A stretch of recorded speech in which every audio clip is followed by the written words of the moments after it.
savvy if I can do it. And I know that's been a lot of what product that everyone has immediately come to, like Amanda said, let's make a virtual choir. Jill, in our pre-meeting, when we discussed to prepare for this, you had talked about how you were really focusing not so much on the virtual choir side. Can you talk a little bit about what your why is, what you want the outcome to be? Sure, I'd be glad to.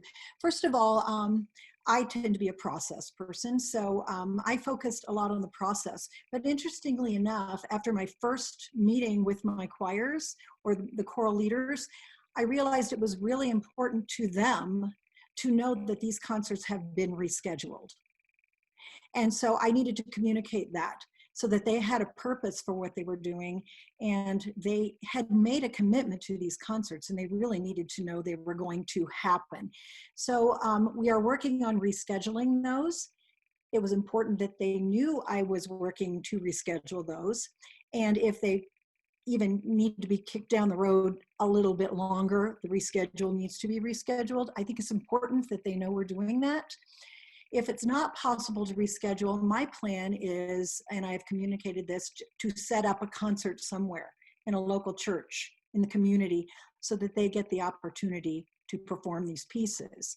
But with that being said, I've set it up as rehearsals. I have early phase rehearsals, middle phase rehearsals, and kind of final rehearsals.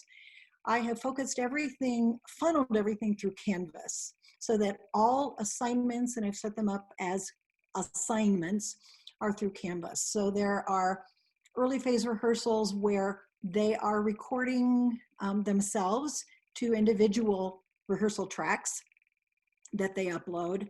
2 weeks later, the next upload will be tutti rehearsals, tutti, with me in front of them conducting a video of myself conducting, and they are singing with that video, their part, and uploading it. And then third is kind of the concert phase, performance phase, where it is a recorded video of the same piece that they are uploading without me in front of them necessarily. But I'm just trying to give them, you know, they each learn in a different manner, obviously, so to give them something to grasp. The other thing I needed to be aware of is that these personal check-ins with them are really important. So I've scheduled one personal check-in or one check-in a week through Zoom. Part of what we do, at least I feel like in my choirs, is develop leadership. And so it's really important that I am not the only one who is hosting the meeting, but that moves around to different leaders within the ensemble. So I'm trying to focus on that too, but they really obviously need that connection, and Zoom has given us that piece. So I will possibly go to the virtual choir. I had a lot of questions from students. For me, it's something that my grad students are really great at, so I'm sure one of them will be able to at least start working on that for us. So I don't know if that answered your question, but I'm trying to come up with a rehearsal process that emulates what the real process is, and use those virtual check-in times to talk about where did you have problems? Or when you upload your video, could you also just put a little sentence where you had problems that maybe I'm not picking up on when I'm listening to your video? So we could talk about troubleshooting as well. Absolutely. I mean, this is all different processes, and you're talking about replicating the rehearsal process. I think that Brandon, also speaking as someone who is working with music education students, he talked about that process being really an important outcome of this why. So Brandon, do you want to talk about how you're going through with that? Yeah, I did something similar to what Stephen did. I used GarageBand. I took a recording of a piece and I basically played the parts in GarageBand. So I made 3-4 separate tracks and highlighted the parts in GarageBand over the recording. In fact, Amanda, it was your recording with the TCDA SSAA Honor Choir, which is fantastic. Oh, thank you.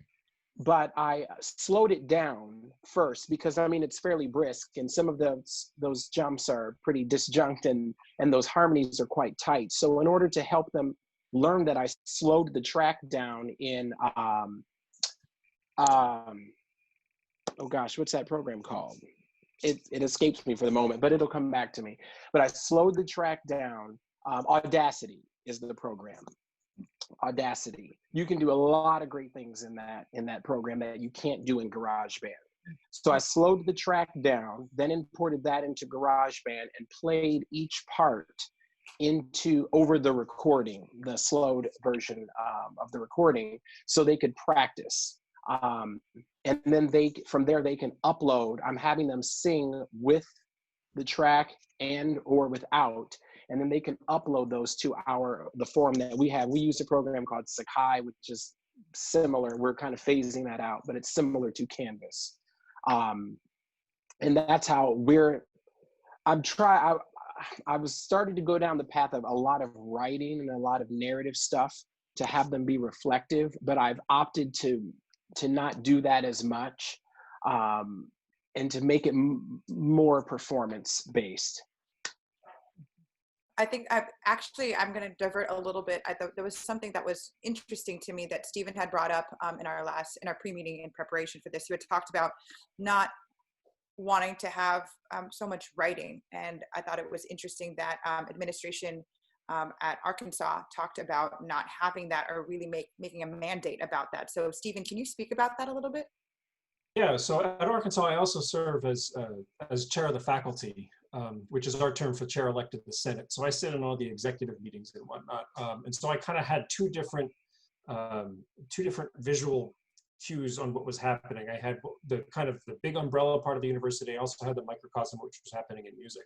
And what happened at the macro level, above all of the deans of the colleges, is that the provost and whatnot were really concerned that a lot of classes that don't necessarily have major writing components with them would all of a sudden be burdened with writing assignments that professors were then creating for that class, where they wouldn't have otherwise existed. And so the students at the beginning of the semester, they take English and they take math and they take music, a choir, and they take, I don't know, insert some other class here, right? And one of those classes is a writing component class. One of them has a lab, one of them is performance-based, etc. Well, if we all go online and then all 5 of them become writing component classes, then it's very unfair to the student, who now has not just one 10-page paper to write, but 10 10-page papers to write, or some other fashion of writing. And so we were actually told, listen, if your course is not writing intensive, don't make it writing intensive now as a way to compensate. Find another way to get your course material to your students without turning everything into English 101, because the students just aren't going to be able to write that much that quickly. We've got 5 weeks left in the semester, and there's only so much that they can do during that time. I have 2 questions that I think are really great questions. So let's see if we can field those, so we can field more questions quickly. This one is, and I think we've answered it, this one kind of in a broad spectrum, but if anybody has any specific answers.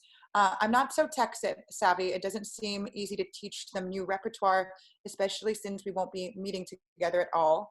The virtual choir experience seems difficult for me to pull off. What are some other ideas that might engage students for 10 weeks where we cannot work on repertoire so easily? Does anybody feel ready to speak about that?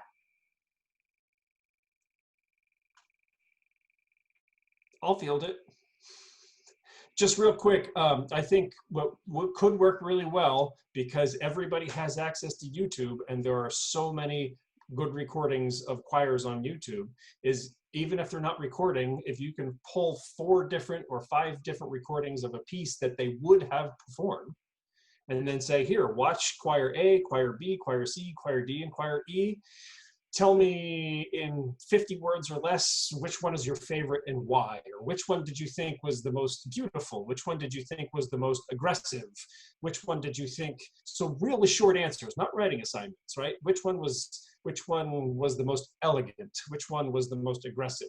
And that allows them to listen to different things. They're learning by listening, and then be able to put it in perspective music that they would have performed anyway. I know I'm particularly doing that because it teaches a lot of critical listening, which is something that maybe students might not do inherently. Another question, and actually leads us exactly to where we were going next in our thought process. Their question was, so much of what is being suggested requires a really strong internet connection and computer power. How are people supporting and accommodating students who might be in disadvantaged circumstances? And the thing we were going to talk about next is the different platforms. As we saw in our survey, a majority of us are using Zoom. Let's answer this question and also perhaps talk about some advice on these platforms and maybe some restrictions that students might have. I can just talk about a real world experience I had today. I had 2 conducting lessons this morning with my graduate students, and Zoom failed on us both times because of internet connections on their end.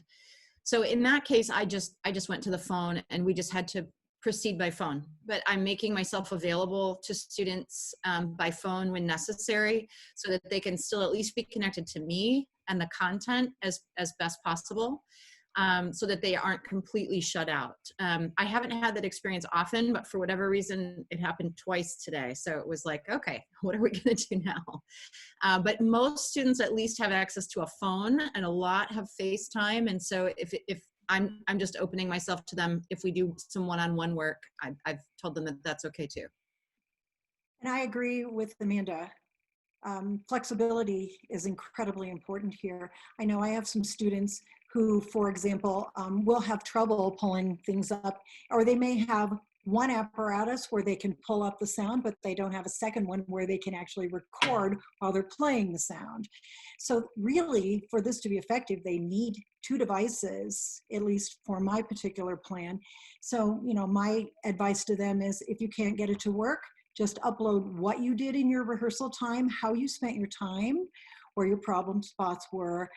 And there's an element of just trusting them and keeping it simple and honest. Elise Hepworth also said, and she's going to be in this webinar on Friday, asynchronous and incorporating asynchronous and synchronous experiences, because the digital divide is definitely something that separates demographics. Corey Evans at Utah State had said that they're creating a music video where each student films themselves in nature so they can social distance. I think that's super cute. So I just thought I'd throw that out there, engaging the chat. But Stephen, you were going to say about this digital divide, different platforms? Yeah, so Arkansas is a rural state and a small state too, only about 2.8 million people. So unlike a place like Rutgers, where there's total Wi-Fi saturation in the New York City area, right? In Fayetteville, if the students are still on campus, they have internet. But as soon as they go home, a lot of them are going home to pretty rural places where the Wi-Fi is spotty. And we've had a number of, we'll call them concerns, perhaps leading towards complaints about students once they're going home, they don't have the reliable internet connection to maintain video. And they find themselves going to local coffee shops or something where they can get public Wi-Fi. And that only worked until last Thursday, which was now, 5 days ago, when the governor of Arkansas said, okay, all public spaces are closed.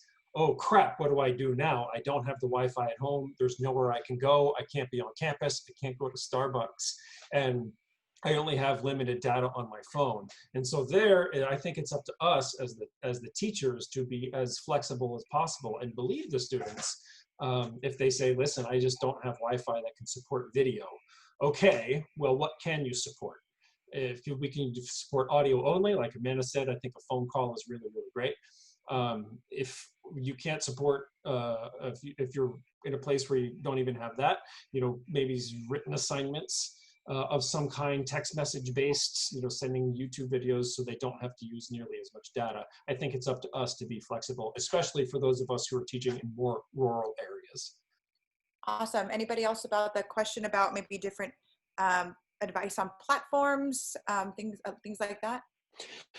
I don't want to put words in Stephen's mouth, but I want to say that what you said yesterday when we had our pre-meeting was really, really thoughtful about the dangers of choosing one thing and not having done enough homework and having enough bandwidth and such to support it. And I just really think that what you said there hits the nail on the head. Yeah, and to follow that up, and thank you for reminding me that I said that, Brandon. And so some of the platforms require more data than others. So Zoom, for example, has a pretty high bit rate. You know what the lowest one is actually Facebook Messenger. If you have 3 little bits of data floating around in the air, you can get a pretty good video signal through Facebook Messenger. But Zoom requires a pretty decent signal. Also, Zoom is a public company. And so most of their best features are put behind the paywall that the students are, now they have to register for an account and whatnot. So, maybe do a little bit of research. At Arkansas, where the university pays for the Microsoft suite. So the students are already in Microsoft Teams, and we can use Teams. It costs the students nothing. They don't have to sign up for anything. And so I encouraged all my students to get to know that one piece really, really well. And the rest of us were also encouraged to do that, so that the students didn't have one class on Zoom, one class on Skype, one class on Teams, one class on Blackboard, one class on, and et cetera, where now they're managing 5 or 6 different softwares, not realizing that their internet connection might be okay for one, but not for the others.